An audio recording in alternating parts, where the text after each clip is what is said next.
I never expected to find the woman who owned half the city's skyline slumped against a brick wall at 1 a.m., mascara running down her cheeks like ink in the rain. But what she said the next morning would unravel everything I thought I knew about strength, about pride, and about the kind of courage it takes to let someone see you fall. Rick Strauss checked his phone for the third time in as many minutes, his thumb hovering over the screen as he calculated exactly how much longer this supply run would take. It was already past midnight, and the 24-hour pharmacy had been his last stop, picking up fever reducers for 6-year-old Sophie, who was fighting off another bout of strep throat with the stubborn determination she'd inherited from him. The streets were quieter now, the city settling into that particular stillness that comes after the bars have closed, but before the early morning workers begin their routines. Rick walked quickly, his worn jacket pulled tight against the October chill, the plastic pharmacy bag crinkling with each step.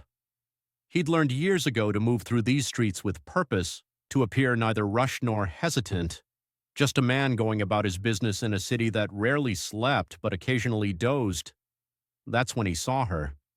At first, she was just a silhouette against the brick facade of a closed restaurant, a figure that could have been anyone. But as Rick drew closer, details emerged that didn't quite fit the neighborhood or the hour. Designer heels kicked off and lying on their sides, a silk blouse that caught the streetlight with an expensive sheen, hair that had clearly started the evening in some elaborate arrangement now falling in disheveled waves around shoulders that shook with quiet sobs. Rick's instinct was to keep walking. In 3 years of single parenthood, he'd developed a finely tuned sense of which problems were his to solve and which weren't. Sophie was home with Mrs. Chen, their elderly neighbor who'd become something like family, and his daughter needed him more than any stranger on the street. Yet something made him pause. Maybe it was the way the woman's hands trembled as she pressed them against her face. Maybe it was the memory of his own darkest night when Sophie's mother had walked out and left him standing in their apartment holding a 2-month-old baby and a note that said simply, "I can't do this." Whatever the reason, Rick found himself changing direction, approaching slowly so as not to startle her. "Excuse me," he said gently, his voice carrying just far enough to be heard over the distant hum of traffic. "Are you okay? Do you need help?" The woman looked up and Rick felt recognition hit him like cold water. Victoria Parker. Even with mascara streaking her face and her usual composure completely shattered, there was no mistaking her. She was everywhere in this city, on billboards advertising her development firm, in newspaper articles about her latest acquisition, in the society, pages attending charity galas with various powerful men on her arm. She was the kind of woman who seemed to exist in an entirely different universe from Rick's world of daycare drop-offs and grocery store coupons. "You," she said, her words slightly slurred, her eyes struggling to focus on his face. "You're that guy, the one with the little girl, from the coffee shop." Rick was surprised she remembered. He'd served her exactly twice at the neighborhood cafe where he picked up weekend shifts, and both times she'd been absorbed in her phone, firing off emails between sips of her Americano. He hadn't thought she'd noticed him at all, much less connected him to Sophie, who sometimes colored at a corner table while he worked. "I'm Rick," he said. "Can I call someone for you? A friend? A car service?" Victoria laughed, but the sound came out broken, catching on a sob. "I don't have friends. I have associates, contacts, people who want things from me." She gestured vaguely at the empty street. "And my driver quit today. Said I was." Her voice took on a mocking tone, emotionally unavailable and verbally abusive. Her gaze swung back to Rick, suddenly sharp despite the alcohol. "Do you know how many people would love to see me like this? How many competitors would pay for a photo of Victoria Parker drunk and crying on the street?" Rick didn't answer. Instead, he glanced at the pharmacy bag in his hand, thinking of Sophie and her fever, of Mrs. Chen who probably wanted to get home to her own bed, of all the very reasonable justifications he had for walking away. Then he looked back at the woman in front of him, so successful and so completely alone, and made a choice that would change both their lives. "Let me get you home," he said. The cab ride to Victoria's penthouse was a study in contrasts. Rick sat pressed against one door, hyper-aware of the expensive leather seats and the pristine interior, while Victoria sprawled across the back seat, alternating between silent tears and rambling monologues that revealed more than she probably intended. "I bought that building," she said at one point, gesturing toward a high-rise they passed. 32 floors. "Do you know how many people live there? Hundreds. And not one of them knows my name. Not really. They know Victoria Parker, the developer, the businesswoman, the bitch in the corner office." She turned to look at Rick, her eyes struggling to stay open. "But nobody knows me, the woman who's terrified of being alone, who eats dinner standing up in her kitchen because sitting at a table by herself feels too pathetic. Who can't remember the last time someone touched her without wanting something in return?" Rick remained quiet, understanding that she wasn't looking for responses, just a witness to truths she'd probably never spoken aloud. When they reached her building, the doorman's eyes widened at the sight of Victoria leaning heavily on Rick's arm, but he recovered quickly, professionalism smoothing his features as he held the elevator. Rick helped Victoria inside, noting the gold-trimmed buttons and mirrored walls that reflected their mismatched pairing from every angle. She lived on the top floor naturally. The elevator opened directly into her penthouse, revealing a space that looked like it belonged in an architecture magazine. Floor-to-ceiling windows framed the city lights below. Sleek furniture in shades of white and gray created an atmosphere of minimalist elegance, and original artwork adorned walls that probably cost more than Rick's entire apartment building. It was beautiful, it was perfect, and it was completely, utterly empty of any human warmth. There were no photographs, no personal mementos, no clutter or chaos that suggested anyone actually lived here. It looked like a showroom, a carefully curated display of wealth that had forgotten its purpose was to create a home. Rick guided Victoria to the pristine white sofa, where she collapsed with a groan. "Water," he said, more statement than question, and moved toward the kitchen before she could protest. The kitchen was as immaculate as the rest of the space, all gleaming appliances and marble countertops that had probably never witnessed actual cooking. Rick found a glass, filled it from the filtered tap, and returned to find Victoria watching him with an expression he couldn't quite read. "Why are you being nice to me?" she asked, her voice smaller than he'd heard it all night. Rick set the water on the coffee table in front of her, along with 2 aspirin he'd pulled from his pharmacy bag. "Because you need help and I can provide it. It's not complicated. But I could be anyone. I could be dangerous. You could be." Rick allowed himself a small smile. "But I don't think you are. I think you're drunk and sad and very, very alone. And I remember what that feels like." Victoria stared at him for a long moment, something shifting in her expression. "Who are you, Rick Strauss?" "Just a guy trying to make it through each day for his kid," Rick replied. He checked his phone, noting that it was nearly 2 in the morning. "I need to get home to my daughter. Will you be okay?" Victoria nodded slowly. "I'll be okay. Thank you. For not leaving me there. For not taking pictures. For not—" She paused, treating me like a business opportunity. Rick moved toward the elevator, but Victoria's voice stopped him at the threshold. "Your daughter," she said. "She's lucky to have you." Rick thought of Sophie, of her bright laugh and her stubborn insistence on wearing mismatched socks and the way she still reached for his hand when they crossed streets. "She's the reason I get up every morning," he said simply. Then he left, the elevator doors closing on Victoria's penthouse and the woman sitting alone in the middle of all that expensive emptiness. What Rick didn't know as he rode down to the street level was that Victoria Parker had spent the last 5 years building walls around herself so high that she'd forgotten what existed beyond them. That his simple act of kindness had cracked something open inside her that she'd thought was permanently sealed, and that by the time the sun rose on the city below, she would make a decision that would force them both to confront everything they'd been running from. The morning light cut through Rick's apartment window with aggressive brightness, illuminating the chaos of their small but warm space. Sophie was already awake despite her illness, sitting at their second-hand kitchen table with a coloring book spread before her, her curly hair standing up in adorable disarray. "Daddy," she said without looking up from her work, "why did you smell like fancy perfume when you came in last night?" "Mrs. Chen said you smelled like a department store." Rick poured cereal into 2 bowls, adding the last of their milk and making a mental note to stop by the corner store on his way to his afternoon shift. "Just helped someone who needed it, sweetheart." "Was it a princess?" Sophie asked, her 6-year-old logic making connections that weren't quite accurate but somehow not entirely wrong either. "Sort of," Rick admitted, bringing their breakfast to the table. "More like a queen, maybe, but not a very happy one." Sophie considered this seriously, her spoon pausing halfway to her mouth. "Did you make her happy?" "I don't know," Rick said honestly, "but I tried to make sure she was safe. That's what good people do.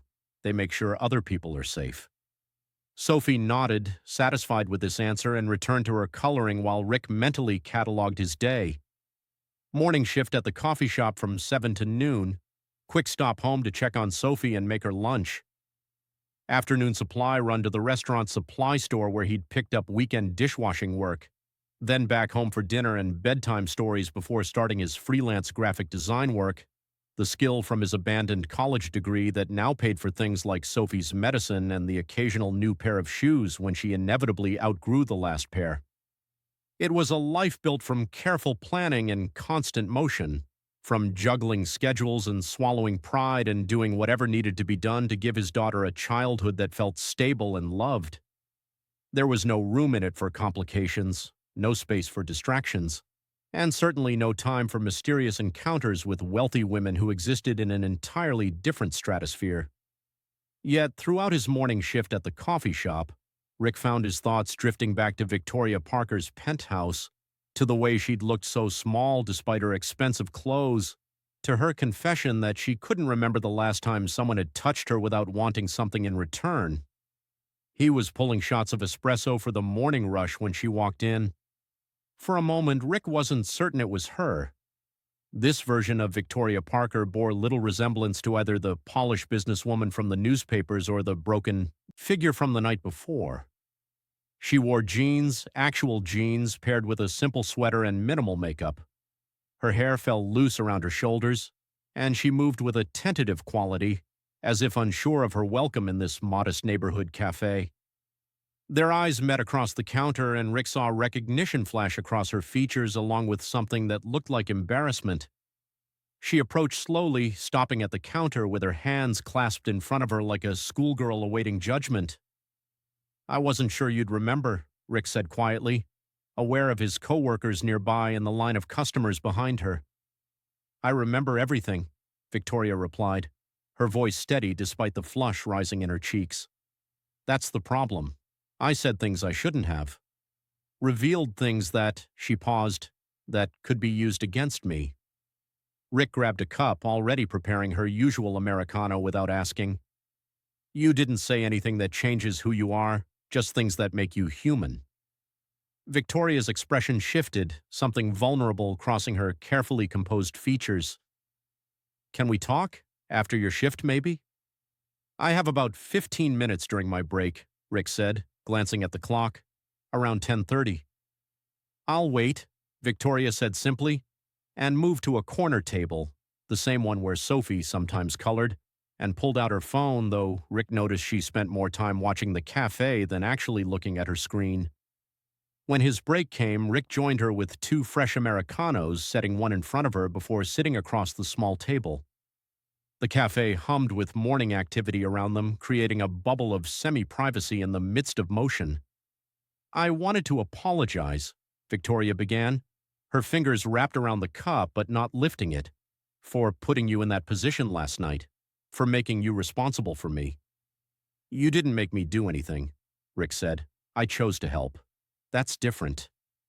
Victoria studied him, her sharp business mind clearly working through something. "Why? You don't know me. I could have been exactly the person you probably think I am. Entitled, self-destructive, not worth the trouble." Rick took a sip of his coffee, considering his words. Last year, Sophie got really sick. Pneumonia. I was working 3 jobs and trying to keep up with her medical bills, and one night I just broke down in the hospital cafeteria at 2 in the morning. Just completely lost it. A janitor, this older guy I'd never met before, sat with me for an hour. Didn't try to fix anything. Just sat there and listened while I talked about being terrified and overwhelmed and convinced I was failing my daughter. When I finally calmed down, he said something I'll never forget. He said, "We're all just walking each other home. Some nights you need help, some nights you give it. That's how this works." He looked at Victoria directly, so that's why. Because someone helped me when I needed it, and because walking past someone who's hurting isn't something I can do anymore. Victoria's eyes glistened, though she blinked rapidly to prevent tears from forming. "I don't deserve that kind of grace." "Maybe not," Rick said with a slight smile. "But grace isn't about deserving, it's about being human." They sat in silence for a moment, the noise of the cafe washing over them like waves. Then Victoria straightened, her posture shifting into something more businesslike, though without the coldness Rick had witnessed in her public persona. "I have a proposition," she said. Rick raised an eyebrow. "That sounds ominous." "I want to hire you," Victoria continued quickly. "Not as a favor, as a legitimate business arrangement. I've been looking for someone to redesign my company's branding, and I saw your portfolio online. You're talented, Rick. Really talented. Far too talented to be pulling espresso shots and washing dishes." Rick set his cup down carefully. "You looked me up." "Of course I did," Victoria said without apology. "I needed to know who'd seen me at my lowest. But that's not why I'm offering this. Your work speaks for itself. The question is whether you're willing to accept the job despite the complicated circumstances of how we met." "How much?" Rick asked bluntly. Victoria named a figure that made his breath catch. It was more than he made in 6 months across all his jobs combined. It was Sophie's college fund, her medical bills. The difference between survival and actual stability, it was also potentially a trap. "You don't have to answer now," Victoria said, reading his hesitation. "Think about it. Talk to whoever you need to talk to. I'll have a formal contract drawn up, everything legal and professional. This isn't charity, Rick. It's business. If I didn't think you could deliver what I need, I wouldn't make the offer regardless of what happened last night." Rick's break was ending, the clock on the wall pulling him back toward his responsibilities. "Can I ask you something?" Victoria nodded. "Why does Victoria Parker need a rebrand?" She was quiet for a long moment, her fingers tracing the rim of her coffee cup. "Because I've built a company that reflects the person I thought I needed to be," she said finally. "Hard, untouchable, focused solely on profit and power. But last night, lying on that street, I realized that version of me is dying from loneliness. Maybe it's time to show people something different, something more honest." Rick thought about his daughter, about the opportunities this money could provide, about the risk of entangling his carefully maintained life with someone as volatile and powerful as the woman sitting across from him. He thought about Mrs. Chen's wisdom that you can't pour from an empty cup, and about the janitor who'd sat with him in that hospital cafeteria, and about Sophie's simple question that morning about making the sad queen happy. "Okay," he said. "I'll do it, but on one condition." Victoria leaned forward, her business instincts clearly engaged. "Name it. This stays professional. Whatever happens, whatever this becomes, my daughter comes first. Always. Her well-being, her stability, her sense of security. If at any point this arrangement threatens that, I walk away. No questions, no obligations, no guilt." Victoria extended her hand across the table. "Deal." As their hands met, Rick felt the same jolt of connection he'd experienced the night before, that sense of two lives intersecting in ways neither of them fully understood yet. What he didn't know as he returned to the counter to finish his shift was that Victoria Parker had spent the early morning hours not nursing her hangover, but researching every detail of his life she could find. That she'd read about his wife's abandonment, seen photos of Sophie in school directories, tracked his movements through employment records and social media fragments. But instead of the predatory research of a businesswoman seeking leverage, her investigation had been driven by something else entirely: a desperate desire to understand how someone with so little could project such stability, such purpose, such unshakable devotion to another human being. She wanted to learn the secret of his contentment. She wanted to bottle whatever quality allowed him to walk through the world with quiet dignity despite the weight he carried. And what Victoria Parker wanted, she generally found a way to obtain. The contract arrived at Rick's apartment 3 days later, delivered by courier in a manila envelope that felt heavy with implications. Rick waited until Sophie was asleep before opening it, spreading the pages across their kitchen table and reading every word with the careful attention of someone who'd learned the hard way that devils lived in details. It was, as promised, completely professional. A 6-month contract for comprehensive brand redesign services, payment structure tied to milestone deliverables, clauses protecting both parties, and compensation that would fundamentally alter his family's financial trajectory. There was nothing predatory about it, nothing that suggested anything beyond a standard business arrangement. Yet Rick couldn't shake the memory of Victoria's expression across the coffee shop table, the way her carefully constructed walls had shown cracks, the sense that this transaction represented something more than professional services rendered. He signed it anyway. The money was too significant to refuse, and his pride had long ago been subordinated to Sophie's needs. If Victoria Parker wanted to rebuild her company's image, and if Rick could provide that service while securing his daughter's future, then the emotional complications were something he'd simply have to navigate. His phone buzzed with a text message as he was scanning the signed contract to return it. Unknown number, but the message was unmistakably from Victoria.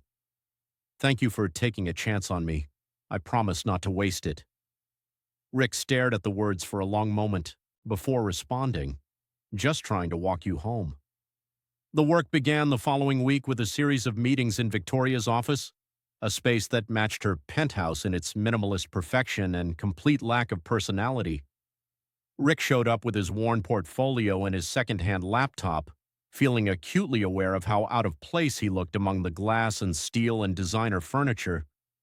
But when Victoria greeted him, she was focused entirely on the work, her sharp mind dissecting her company's current image with ruthless precision. "We're seen as predatory," she said, pulling up market research and competitor analyses. "We acquire properties and develop them efficiently, but we're not loved, we're not trusted. We're the necessary evil that gentrify neighborhoods and displace communities in the name of progress." "Is that accurate?" Rick asked. Victoria paused, her fingers stilling on her keyboard. "More than I'd like to admit. I've spent so long focused on profit margins and market share that I stopped asking whether what we're building actually serves the communities we're changing." Rick made notes, his mind already working through concepts. "So we're not just rebranding the company, we're repositioning it entirely." "Yes," Victoria said, and for the first time since he'd entered her office, she smiled. "That's exactly what we're doing." Over the following weeks, Rick found himself spending increasing amounts of time in Victoria's office, their working relationship developing a rhythm that felt both professional and increasingly personal.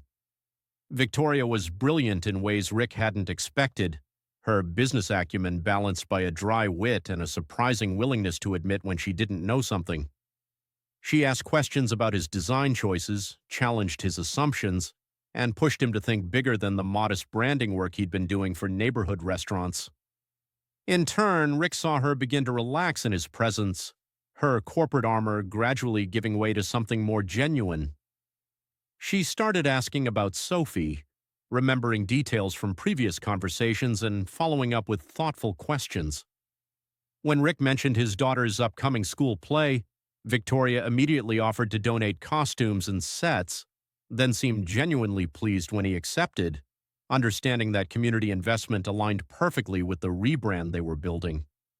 But it was the small moments that stayed with Rick most, the way Victoria's face lit up when he showed her a design concept that captured exactly what she'd been struggling to articulate. Her habit of bringing him coffee during their afternoon sessions, learning his preferences without asking. The afternoon he found her on the phone with her assistant, quietly arranging for a food delivery to Mrs. Chen's apartment after Rick had mentioned their neighbor had been feeling under the weather.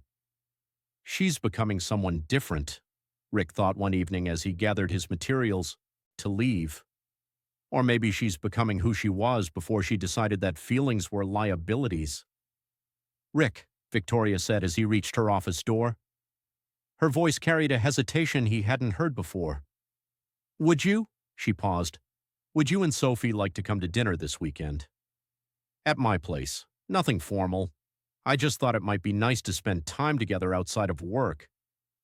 Rick turned to face her, seeing uncertainty in her expression, vulnerability in the way she wouldn't quite meet his eyes. It was an invitation that crossed professional boundaries they'd been carefully maintaining. It was a complication neither of them needed. And it was, Rick realized, something he very much wanted to accept. We'd love to, he said, and watched relief transform her features into something approaching joy.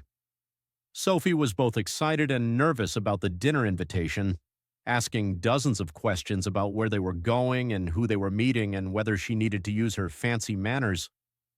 Rick explained that they were visiting a friend, someone who was very nice but also sometimes felt lonely, and Sophie's face had softened with the serious empathy that children possessed before the world taught them to guard their hearts. As they rode the elevator up to Victoria's penthouse, Sophie clutched a drawing she'd made, a colorful scene of people holding hands in a field of flowers, her 6-year-old gift for someone who had everything. When Victoria opened her door, Rick barely recognized her space. The sterile perfection had been softened with fresh flowers on every surface, warm lighting that made the vast space feel intimate, and actual signs of life scattered throughout. A cookbook lay open on the kitchen counter. Music played softly from hidden speakers. The dining table, which Victoria had admitted to never using, was set with care, though not formal pretense. But it was Victoria herself who had transformed most dramatically. She wore comfortable clothes, jeans, and a soft sweater, her hair loose and her makeup minimal.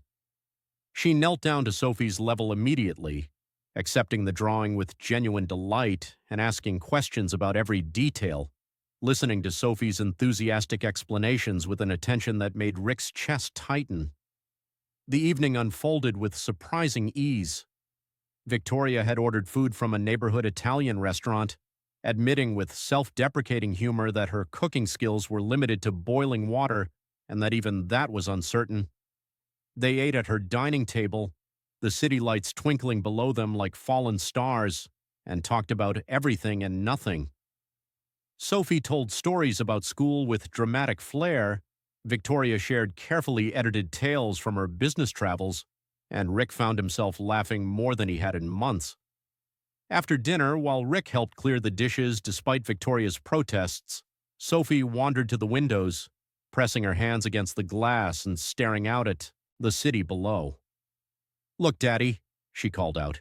You can see everything from up here. Victoria joined her at the window, kneeling down beside the little girl. What do you see? Sophie was quiet for a moment, then pointed to different lights scattered across the darkness. I see people in their homes, eating dinner like we just did, maybe reading bedtime stories, maybe being together. She turned to look at Victoria with her enormous brown eyes. Do you get lonely up here by yourself? Rick tensed, ready to redirect his daughter's tactless question, but Victoria responded with complete honesty. Yes, she said softly. I do, very lonely. You could get a dog, Sophie suggested with a child's simple solution, or a cat. My friend Emma has 3 cats and she says they're good company. Victoria smiled, but there was sadness in it. I think I need more than pet company, sweetheart. I think I need friend company, people company. Sophie considered this seriously, then took Victoria's hand with the unself-conscious affection of childhood. You can be friends with me and Daddy if you want. We're good at being friends. Victoria's eyes glistened as she squeezed Sophie's small hand. I would like that very much. Later, after Sophie had fallen asleep on Victoria's pristine white sofa, exhausted from excitement and a later-than-usual bedtime, Rick and Victoria stood together by the windows, speaking in quiet voices while the city pulsed below them. She's remarkable, Victoria said, watching Sophie sleep with an expression Rick couldn't quite name. So open and loving. How do you preserve that? How do you keep her from becoming hard like the rest of us? Rick thought about the question, about the countless small choices that made up parenting, about his constant fear that his limited resources would somehow damage his daughter's spirit. I don't know if I'm preserving anything, he admitted. Mostly I'm just trying not to break her, trying to show her that being kind isn't the same as being weak, that choosing to care about people is brave, not stupid. You're doing more than you know, Victoria said quietly. You're giving her something I never had, a foundation of unconditional love, the certainty that she matters more than any achievement or acquisition. She turned to face him, and in the dim light, Rick saw the woman from that first night, the one who'd been crying on the street, vulnerable and lost. My parents were like me, she continued, successful, driven, completely focused on building empires. I learned early that love was conditional, that affection was something you earned through accomplishments. By the time I realized there might be a different way to live, I'd already become exactly like them. Do you think people can really change? Rick asked. Or do we just get better at hiding who we are? Victoria was quiet for a long moment, her gaze returning to Sophie's sleeping form. I used to think we were fixed, she said finally. That who you are at your core is immutable and the best you can hope for is to manage your worst impulses. But watching you with Sophie, seeing how you've built this entire life around loving her well, it makes me wonder if maybe we're not as fixed as I thought. Maybe we're just habits we've repeated for so long they feel like identity. Rick felt the weight of her words, the hope and fear tangled together in her voice. He thought about his own journey, about the man he'd been before Sophie's mother left, driven by ambitions he'd later recognized as hollow, and about the person he'd become through necessity and love.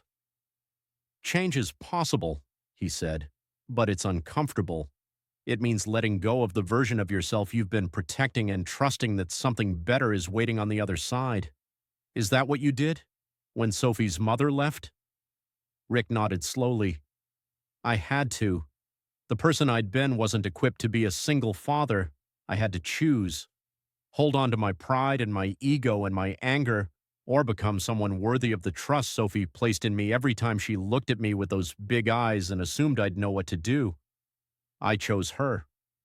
Victoria moved closer and Rick could smell her perfume, different from the expensive scent she'd worn that first night, something softer and more personal. And if you had to choose now, between the safe life you've built and something more complicated but potentially more fulfilling?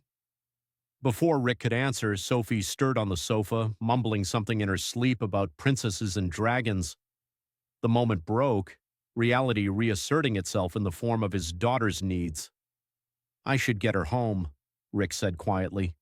It's late. Victoria nodded, stepping back, but not before Rick caught the flash of disappointment across her features. Thank you for coming tonight, for letting me be part of this. She gestured vaguely towards Sophie. It meant more than you probably know. As Rick gathered his sleeping daughter in his arms, Sophie instinctively curling against his chest, Victoria walked them to the elevator. At the threshold, she placed a hand on Rick's arm, the touch light but deliberate.